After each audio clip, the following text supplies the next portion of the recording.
రాష్ట్రంలో గురుకులాల్లో చూసుకుంటే పిల్లలు ప్రాణాలతో చెలగాటం చేస్తా ఉంటే ఇటు చూసుకున్నట్టయితే మెస్సీతో 100 కోట్లు తెచ్చిపెట్టి మెస్సీతో ఆట ఆడుతున్నాడు. మరి దీనికి ఏం చెప్తారు? ఆడతాడు, ఎందుకు ఆడాడు? ఆయన అయ్య సొమ్ము, ఆయన అత్త సొమ్ము, మన పెళ్ళాంకి మనకి మళ్ళీ అత్తగారికి ఇచ్చిండు. రేవంత్ రెడ్డి మళ్ళీ అత్త అవుతుందా అమ్మ అవుతుందా తెలియదు, సోనియా గాంధీ ఇచ్చింది. ఇష్టం ఉన్నట్టు ఖర్చు పెడుతున్నాడు. పొట్టోడు హిస్టరీలో నిలబడాలి కదా, నేను మెస్సీతో ఆడిన చెట్టు వేసుకోనని. అని మన్మన్ని ఆడున్నాడే ఇంత ఆని పట్టుకొని ఈడ ఆడుతున్నాడు.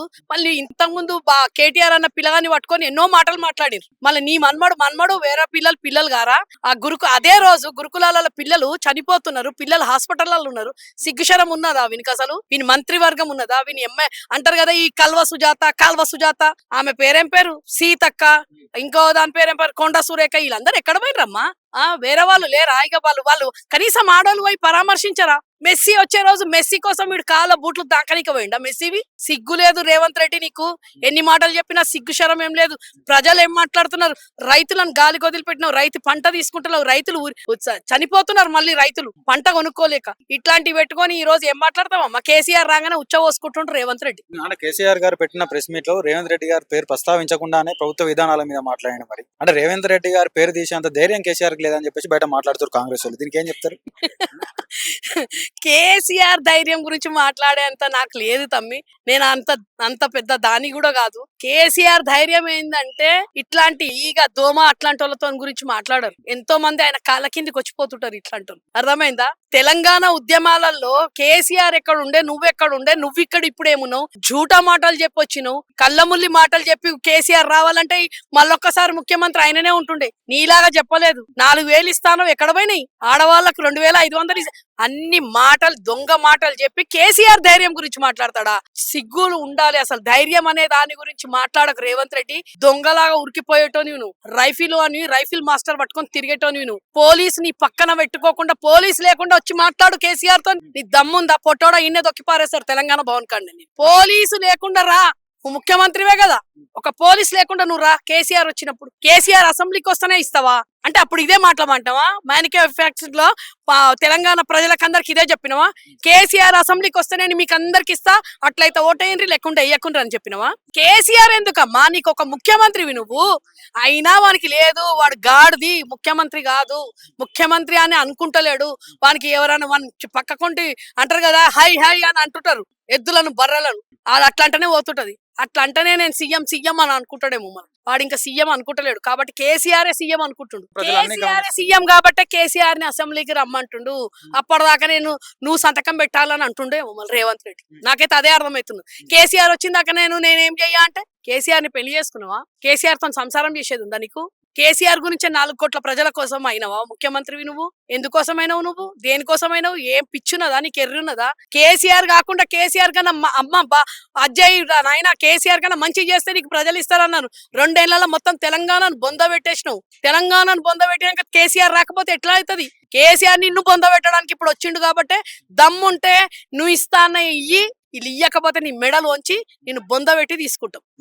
అంటే తెలంగాణ ప్రజలు అన్ని గమనిస్తా ఉన్నారు. మొన్న స్థానిక ఎన్నికల్లో కూడా కాంగ్రెస్ పట్టం కట్టిరు అని చెప్పేసి మాట్లాడుతున్నారు. పట్టం కట్టిరు ఎన్ని వచ్చినాయి? 4,000 పైచిలుకుగా మాకు వచ్చినాయి సర్పంచ్. అధికారంలో మీరున్నారు, మేం లేము. అధికారంలో మీరున్నారు, ఒక ఎమ్మెల్యే రాలే, ఒక మినిస్టర్స్ అంటే అంటారు కదా, మా వాళ్ళు కేసీఆర్ బాపు ఎవరు రాలేదు. రాకుండానే ప్రజలు ఇచ్చిరంటే అర్థం చేసుకోండి ప్రజా తీర్పు ఎట్లుందో. నిన్ను బొందబెట్టేది స్టార్ట్ అయిపోయింది అనుకో, నీ పతనం అనేది స్టార్ట్ అయింది రేవంత్ రెడ్డి. అక్క చెప్పండి, ఇటు రాష్ట్రం ఇటు కేంద్ర ప్రభుత్వాలు కలిసి తెలంగాణకు అన్యాయం చేస్తున్నాయని చెప్పేసి మొన్న కేసీఆర్ గారు మాట్లాడిన పరిస్థితి, దీన్ని ఎలా ఇస్తారు? ఖచ్చితంగా చేస్తున్నారు కాబట్టి బాపు కేసీఆర్ 2 ఏళ్ళు అంటే ఈ మూర్ఖ ముఖ్యమంత్రికి టైం ఇచ్చిండు. 2 ఏళ్ళు ఎమ్మెల్యే నుంచి మినిస్టర్ కాకుండా సీఎం అయిండు కాబట్టి కొత్తలా ఎట్లా చేస్తాడో, మళ్ళీ నాకన్నా మంచి చేస్తాడేమో అని చెప్పేసి చూసి 2 ఏళ్లలో ప్రజలను ఎంత అంటారు కదా, కన్నీళ్ళు వస్తలేవు ఇప్పుడు ప్రజలలో, రక్తం వస్తుంది కళ్ళకించి. కాబట్టి బాపు కేసీఆర్ ఖచ్చితంగా రావాలి. పాలమూరు నీళ్లు తెలంగాణ నుంచి ఆంధ్రాకు పోతున్నాయి కాబట్టి ఈ రోజు బాపు కేసీఆర్ బయటకు వచ్చి ఖచ్చితంగా ప్రజాక్షేత్రంలో ఇప్పుడు ఎట్లుండే ఈ రోజుకు అయిపోయి రేపటి నుంచి ఎట్లుంటది అని చెప్పడానికి, ప్రజలకు ఒక నమ్మకం పెట్టడానికి అని వచ్చిండు. తెలంగాణలో జలదోపిడి జరుగుతుంది, తెలుగుదేశం పార్టీ కాంగ్రెస్ పార్టీ కలిసి తెలంగాణను మోసం చేస్తున్నాయని చెప్పేసి మాట్లాడారు. ఖచ్చితంగా జలదోపిడి అవుతున్నది కాబట్టి బయటకు వచ్చిండు ఆయన. నీళ్లు నిధులు నియామకాల కోసమే బాపు కేసీఆర్ తెలంగాణ ఆయన మినిస్టర్లు పదవులు అన్ని వదిలిపెట్టుకొని తెలంగాణ ఉద్యమంలో తెలంగాణ తెచ్చుకున్న తర్వాత మనకు తెలంగాణలో నీళ్లు లేకపోతుండే, కటిక కరువు కాటకాలలో ఉండే. ఇవన్నీ ప్రాజెక్టులు తెచ్చి ఇవన్నీ నీళ్లు తీసుకొచ్చిన తర్వాత ఈ రోజు అప్పలంగా అంటారు కదా, మన ఇంట్లోకి పక్కోని ఇంటికి ఇస్తున్నాడు రేవంత్ రెడ్డికి హోస్టల్ లేడు. ఆంధ్రోడ్ తీసుకపోతున్న చంద్రబాబు నాయుడికి అప్పలంగా ఇచ్చేస్తున్నాడు. వీళ్ళు పట్టించుకొని కూడా ఇప్పుడు ఈ రోజు కేసీఆర్ బాబు వచ్చిన తర్వాత వీళ్ళందరూ మళ్ళా ఏదేదో పిచ్చి పిచ్చి మాటలు. ఇది కేసీఆర్ ఉన్నప్పుడు అయితే మళ్ళీ మీరేం బీకిండ్రు? 2 ఏళ్ల నుంచి మీరేం బీకిండ్రు? కేసీఆర్ ఉన్నప్పుడు చేసిండు, కేసీఆర్ ఉన్నప్పుడు కాళేశ్వరం చెప్పిండు, కేసీఆర్ ఉన్నప్పుడు యాదాద్రి కట్టిండు, కేసీఆర్ ఉన్నప్పుడు తెలంగాణను నంబర్ 1 చేసిండు కేసీఆర్. మళ్ళీ ఏం చేయడానికి వచ్చిండ్రు? అంటే కేసీఆర్ జలదోపిడి అవుతుందని రాలేదు, స్థానిక ఎన్నికల ఫలితాలను చూసి భయం అయ్యి కేసీఆర్ బయటకు వచ్చిందని చెప్పేసి మాట్లాడుతున్నారు. అంత కర్మ కేసీఆర్ కు లేదు. నీలాగా బై ఎలక్షన్లలో బూతులలో తిరిగినావు, గుంపు మేస్త్రివి నువ్వు. అర్థమవుతుందా? గుంపు మేస్త్రి కాబట్టే ఈ రోజు వచ్చి మాట్లాడుతున్నావు రేవంత్ రెడ్డి. నీలాగా అవసరం లేదు ఆయనకు. గుంపు మేస్త్రివి, బూతులలో తిరిగిండు. ఒక సీఎం అయ్యి బై ఎలక్షన్లలో బూతులలో తిరిగిండు. ఏరు అంటే కేసీఆర్. ఎందుకంటే పోలీస్ వ్యవస్థ వాని చేతిలో పెట్టించుకొని రిగ్గింగ్ చేసి ఇష్టం ఉన్నట్టు గుండాయిజం చేసి గెలిచి ఈ రోజు మాకు చెప్తున్నాడు ఆ బాప కేసీఆర్.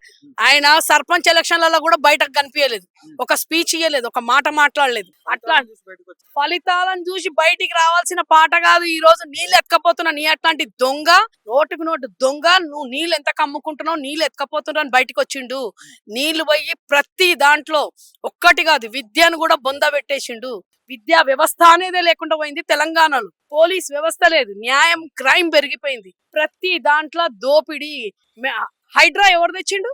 హైడ్రా ప్రజలు ఎక్కడ పోతున్నారు? ఏం చేస్తున్నావు నువ్వు? సిగ్గుశరం ఏమన్నా ఉందా నీకు?